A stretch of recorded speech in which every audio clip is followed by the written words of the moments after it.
Okay? Next. Okay, let's go through these. How much time do I have left? Masood? How much time do I have left? Let's move through this. 5 minutes? Okay, quick.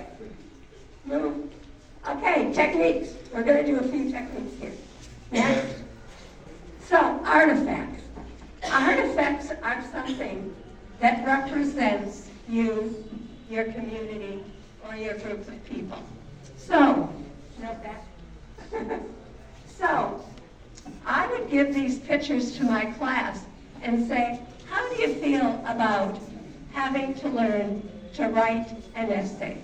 And some people would choose this picture. No, never. Some, simple. Some means they have to go to the library and study like crazy. Others say they can do it.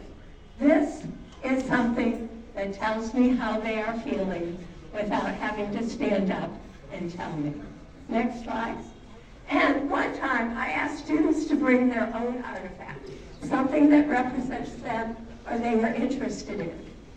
And one of my students brought a loaf of bread because she was really angry that her family had to pay so much money for bread when in other neighborhoods they didn't have to. So they get interested. They start talking and telling about themselves.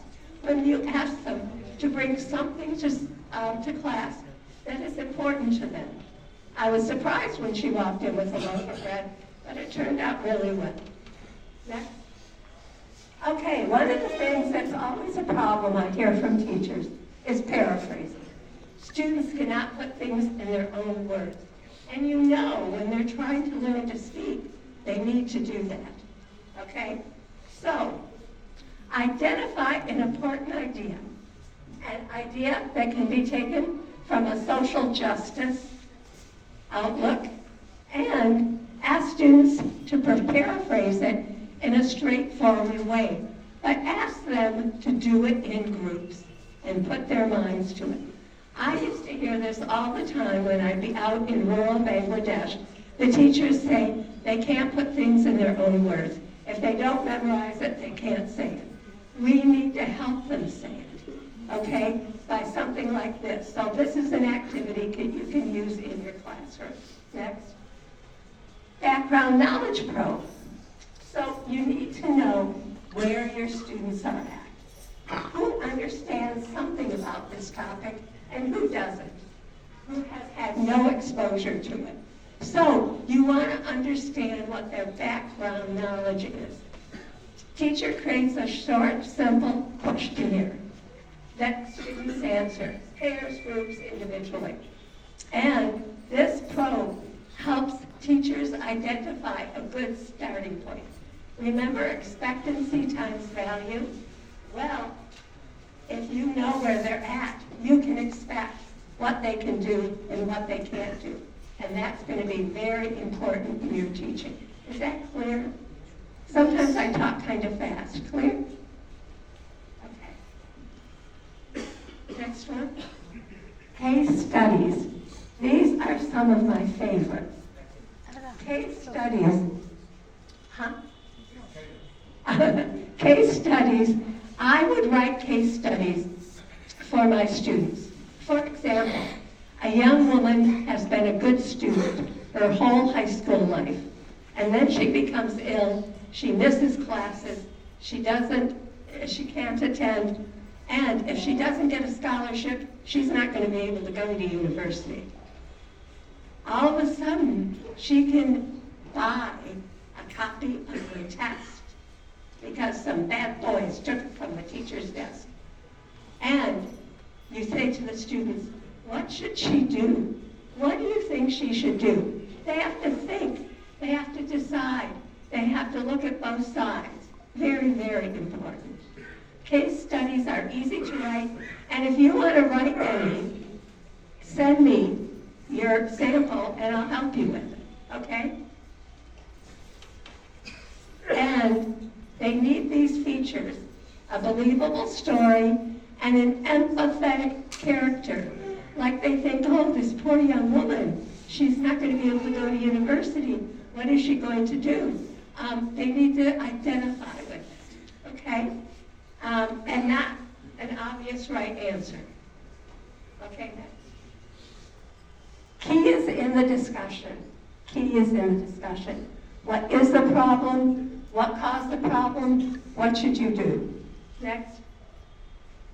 Alternative assessments, we'll skip this because it's going to be the next topic. Next. Believing and doubting, we'll skip this. And now, yeah, we'll skip that too. Send a problem. I want all of you in groups of 3 to write down a problem that is just a big problem in your classroom for getting students engaged. Okay? Can you do that real quick? Write down a problem that keeps your students from being engaged. So, like the 4 of you, write down a problem. 3 of you, write down a problem. 3 of you, write down a problem that keeps your students from being engaged. Okay? Okay? Please take a minute or 2 to do that.